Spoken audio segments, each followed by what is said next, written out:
Bună ziua și bine ați venit la o nouă emisiune de educație financiară, marca FinZoom.ro și BiziLive TV.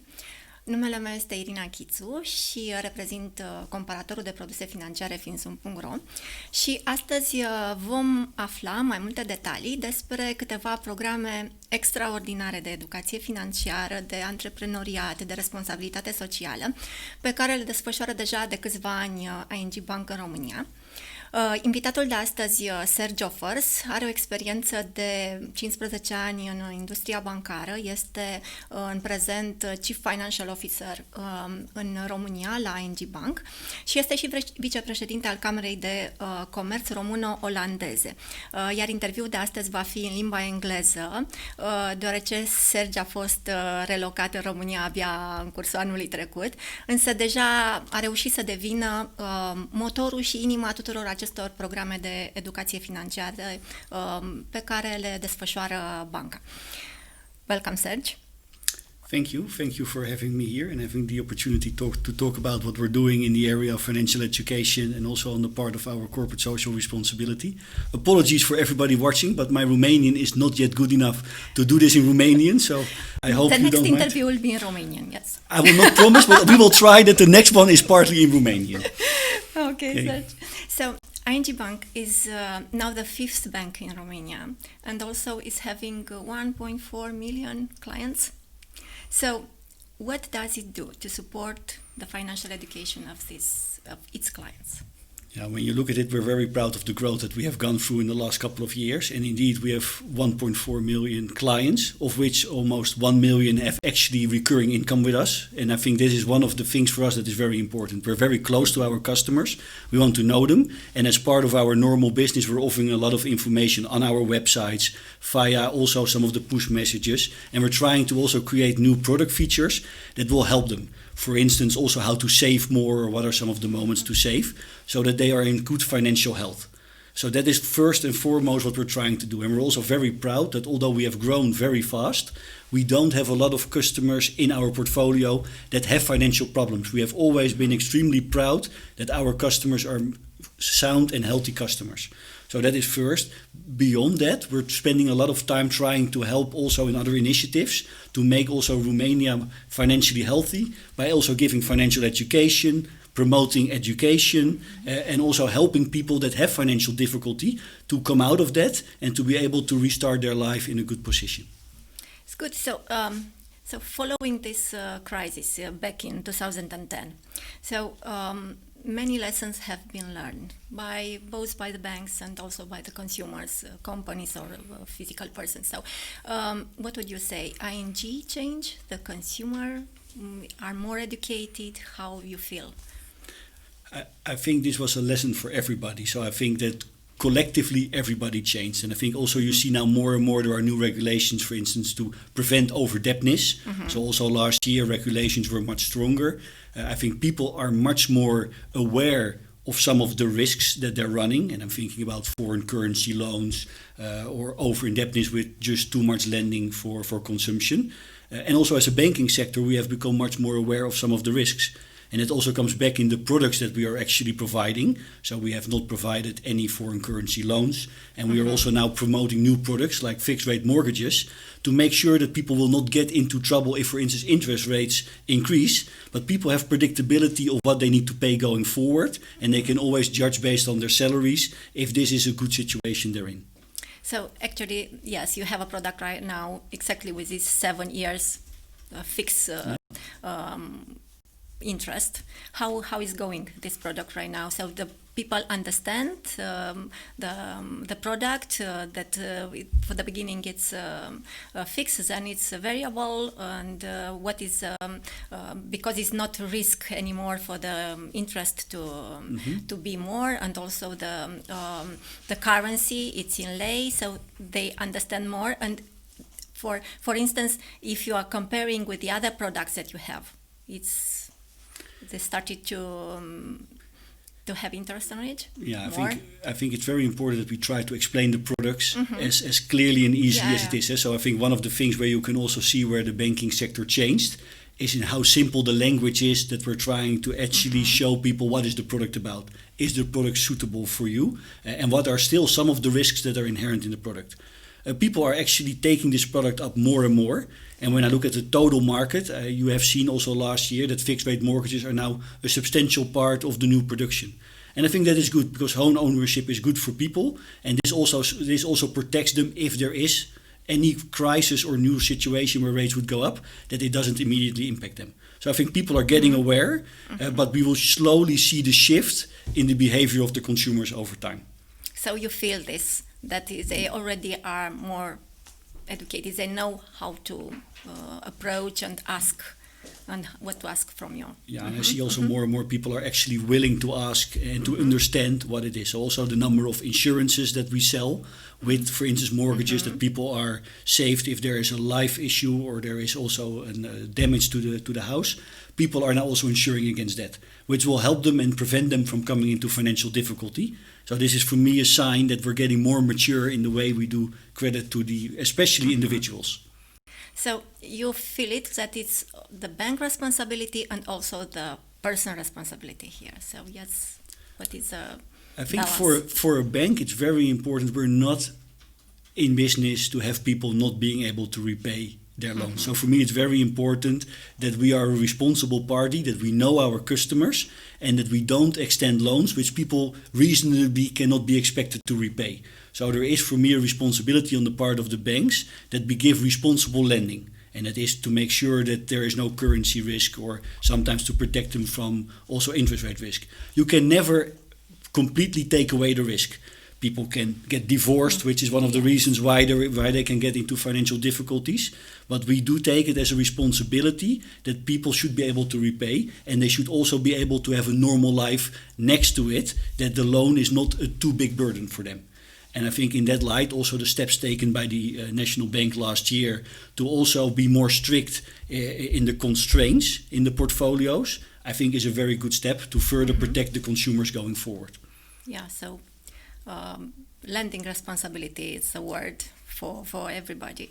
So because we are talking a little bit about these financial problems you have this banometru. I think everybody heard about this also in the social media and so on. What exactly is this program Banometru that ING is taking?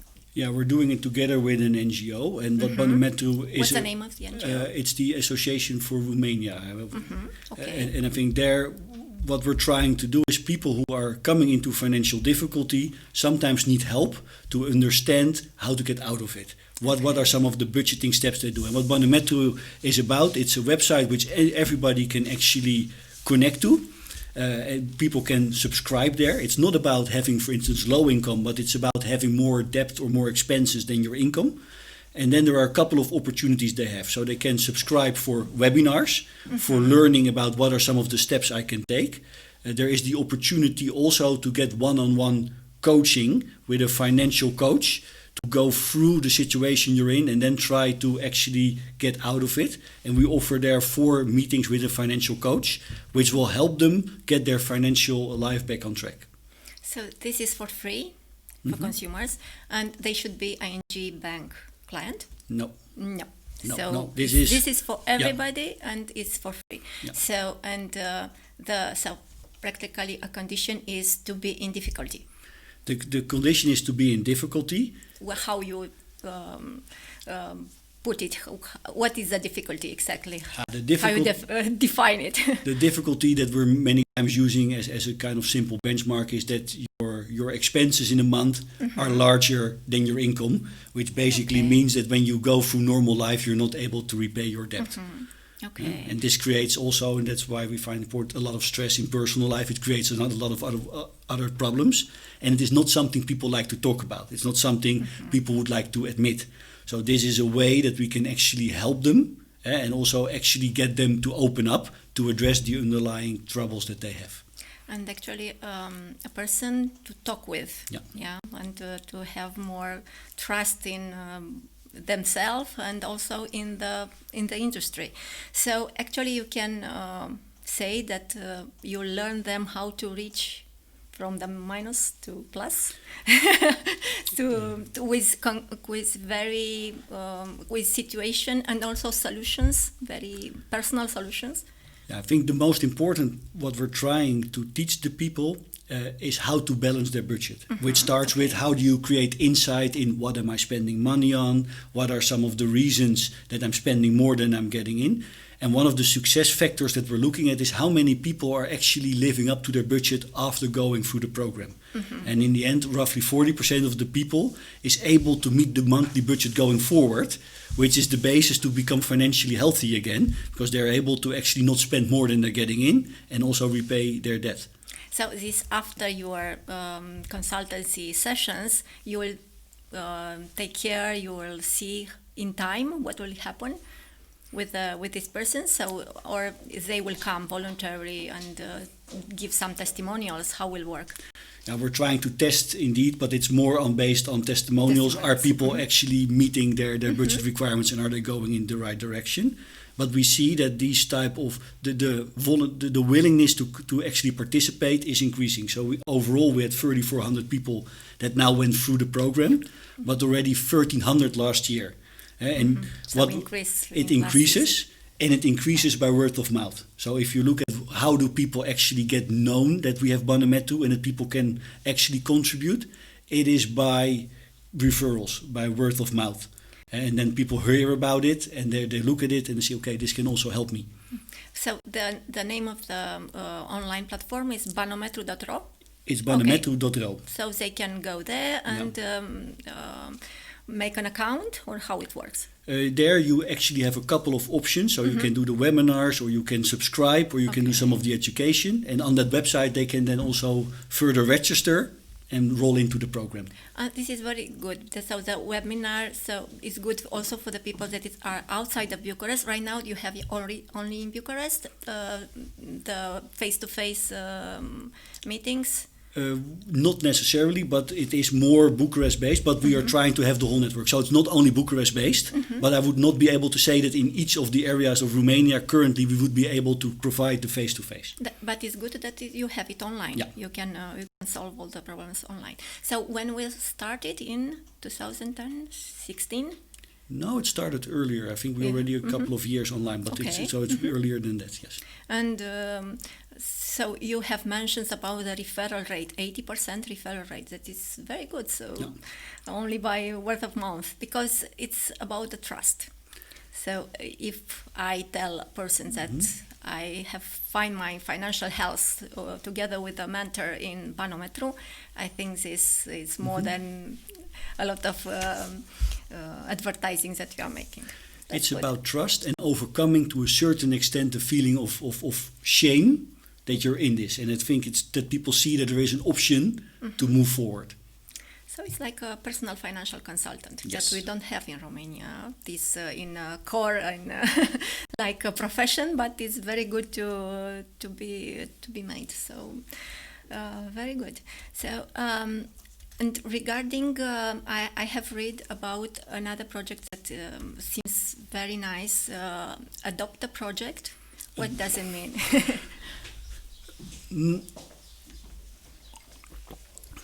Adopt a project. If I look at the 3 pillars of our corporate social responsibility in ING, we have one which is the personal education, which is Banometu. We have Startarium. We might touch upon that later on the entrepreneurs. And the third pillar is adopt a project, because what we have seen is that a lot of people are also personally interested in a lot of causes that mean a lot for them, which are maybe not covered by the 2 big pillars. So we started to adopt a project 7 years ago, where we're actually looking for NGOs that we can support. And those NGOs are then presented to the employees of ING, and they are then choosing which of the areas to support. So and they are the jury. They are the jury, and it are many times also things that are close to their hearts. So when I look at, for instance, what are some of the areas which are supported a lot, it is healthcare, it is education, and those are the things that people really vote for. It's not only in Bucharest, so we do projects throughout Romania if there are NGOs that we can sponsor. And based on that, we also involve our people that they can indicate what they find also important to help Romania further. So how they are involved, the employees. So they are the judges, and also they are volunteers, or they are helping with money, or how the financing is given by the bank to the NGOs. The financing is given in two ways. As a bank, we are committed to finance the NGOs that are awarded. What we're also doing, and that is a way our employees, but also all our customers can contribute, some of those NGOs. And for instance, last time we had one NGO which was with children and one that was for the visually impaired.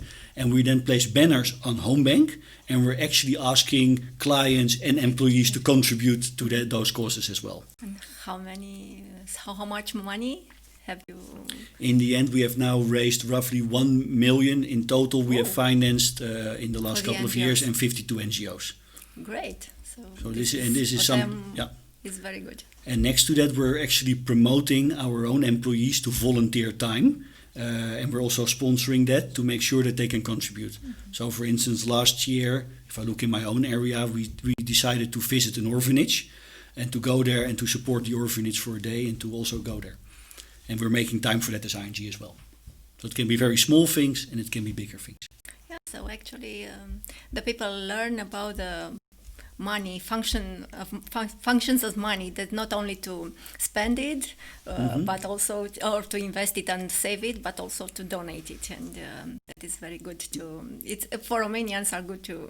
It's good to learn about this. Yeah, and what we're trying to do when we're selecting the different programs of Adopt a Project, it's also about how can we actually make sure that it is sustainable going forward. So we're looking also for projects to invest in that have a longer term benefit. So we're now seeing, for instance, a lot of initiatives for children with autism, but we're also now, for instance, helping and financing medical missions where doctors from Europe come to Romania to teach procedures to help children with heart problems. Because in this way, we're not only helping the individual patients, but we're also giving education, vocational education, that people can actually continue those type of treatments going forward. And in that way, we're trying to have a longer lasting effect. So you have said about these three pillars, yeah? So it's pentru is this one for the donation and NGOs and how to support this, how to help this area. You have mentioned Startarium. Yeah. What is this exactly the project? Our third pillar is that we believe we are trying to also help entrepreneurs get started. And as a bank, we get a lot of questions for financing, and we see a lot of people struggling how to actually start my own business. People have a lot of great ideas and they're very enthusiastic about how do I actually, what do I want to do with my business, but getting it started is more difficult. And with Startarium, we're trying to create a platform where we're actually helping starting entrepreneurs to actually solve some of the challenges they have when it comes to, for instance, getting your company registered, doing the fiscal parts. So the first thing for Startarium is to create a community, and we now have 37,000 people which are part of that community that are starting companies where we're offering education. But we're also offering a network where they can go to each other and ask questions. What are some of the things that I'm actually encountering? What are some of the things I find difficult? Next to that, we're also offering mentorships. So some of our people also of ING are signed up as a mentor. And we're doing crowdfunding. So actually to help people, because as a bank, we're not providing seed capital. But we are seeing that there is a possibility via digital platforms to actually do crowdfunding. And finally, to support the whole initiative, we have Pitch Day, which is more the annual event, where also as ING we're financing the winners, where we have selected companies that are upcoming that can pitch their idea to get funding there. So I have seen here, so the 62 startups financed only last year, or from the beginning? From the beginning, 62, from the beginning. yeah. Mm-hmm. So actually it's education, yes, for them, financing, and actually all the support from the beginning, only for the beginners, yeah, for the startups. Yeah. What is happening after 1 year, 2 years? They are still welcome there to come on Startarium? They are still welcome to be part of the program, and I would hope that if people have started via Startarium, that they still feel a little bit the kingship and come back also as mentors and to help other generations of entrepreneurs to start.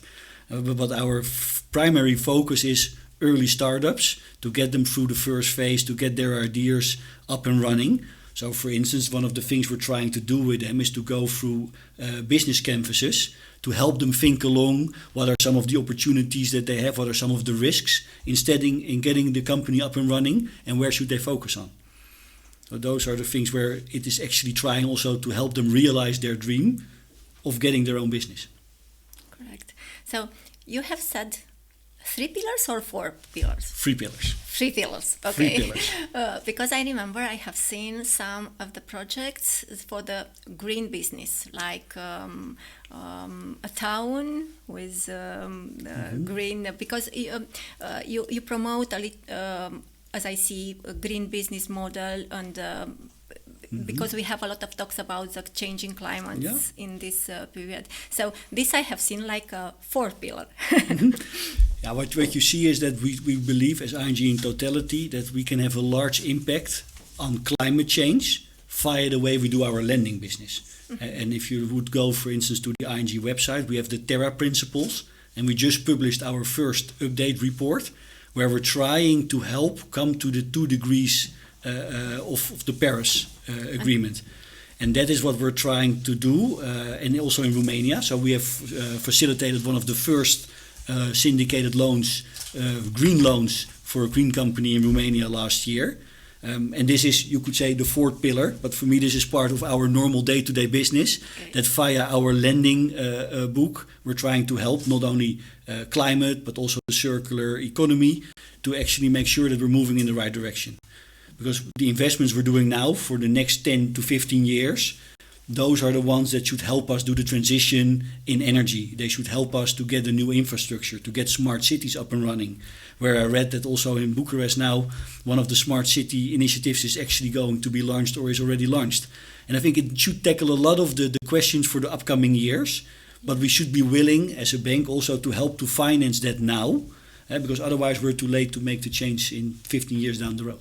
And it's also upcoming regulation from the European Union regarding this smart cities and also the green financing for only the green projects to be financed. So it will be nice to see how this will develop in time also. If you look at the Green Deal, which has just been raised with the European Commission, which is even more strict and more challenging than the Paris Agreement, even there you see quite clearly that there is an appeal to also the financial sector to actually make sure that we help to actually finance those type of investments. So because you mentioned about this, and I remember that you have said that you work a lot on the regulations part also in the group. So what is a limitation of this Green Deal? It will be some limitations for the banking industry. For instance, they cannot finance some, some industries that are not green, or vice versa, to finance them to become green. How will be? Now what you see, and also when you look, for instance, at the ING policies, certain of the sectors, for instance, like coal, a certain type of coal, are not sectors that we are financing new projects in. So also as ING, from those type of perspective, we are putting in place our own limitations that we do not want to finance certain type of industries anymore due to the impact it has on climate or the impact it has on people. Because we don't think this is right. It also comes to certain parts of addiction, certain parts of weaponry, where we don't want to be invested in. This is also something our investors expect from us. So when you look at what are some of the investors expecting from us, it is that we are having proper returns, that we're taking care of our clients, but we also take our broader social responsibility. And part of that is making sure that we're contributing in a positive way to these type of climate transitions and energy transitions. And the last, because I have since the time is already passed, the last question. We have now public campaigns like Dreptul la Banking, where the banking industry tries to be more transparent and also to be more approachable for their clients. And ING, I know it's part of the initiative. So how do you see how will really help the consumers? How would help this campaign? I think the campaign I think it starts with a lot is awareness, and people should know that they should be able to come with questions. And I think this is one for the banking. I also have seen one which we're doing with the Foreign Investment Council, where we're actually trying to explain the impact that we're having and the way that we can help people. I think this for me is first and foremost the problem. There's a lot of miscommunication, there is a lot of emotion which is sometimes not always grounded in the right factual basis. And I think there, as a banking sector, but also as a foreign investment council, we have the opportunity to get involved in the public debate, which also means that we should not sit back, but we should actively come across with our message. And I think this is one of the examples where we're actually trying to reach out and explain the role we're playing.